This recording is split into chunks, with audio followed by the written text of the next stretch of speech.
Азыр кичинесинен bir кардиологко жолугуп калдым ошточу. Анан булар окуп атканда bir жөөт окуткан экен да, еврей, мединститутта окуткан дейм. Анан кийин мына жерде bir кичи бош жер бар экен да, кыскасычы. Ошол кардиолог айтат, анан ошо жөөт айткан нерселердин Кудайыңар бар го, бардыгын толук жараткан, ушул жерде лишний кылып жараткан деп тийишет да. Алла Таала денеде эч бир нерсени лишний кылып жараткан эмес да. Ошентип окуп атканда ошентип тийишчү экен. Кийин Алланын кудурети баягы жүрөккө стенд деп коюм, эмне деп коет, бир батарея салам, эмне бала кылат. Ошол бош жерге салат экен да, эмирай. Мен айткан экен, мына кийин там берген экен ошол. Ушунда баягы наука өнүгүп кеткенден кийин кайерге коебуз деп эч жер таппай, анан ошол жер ыңгайлуу, ошол жерге коюлат экен да, жайы ошол жер экен да.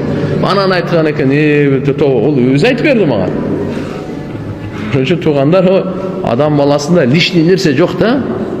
Оң кулактын иши бар, сол кулактын иши бар, өзүнүн местасы бар, өзүнүн чырайы бар.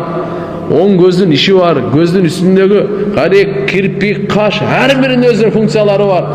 Эмне деген Алла субханала ва тааля жаратты. Өтө чырайлуу жаратуучу зат да.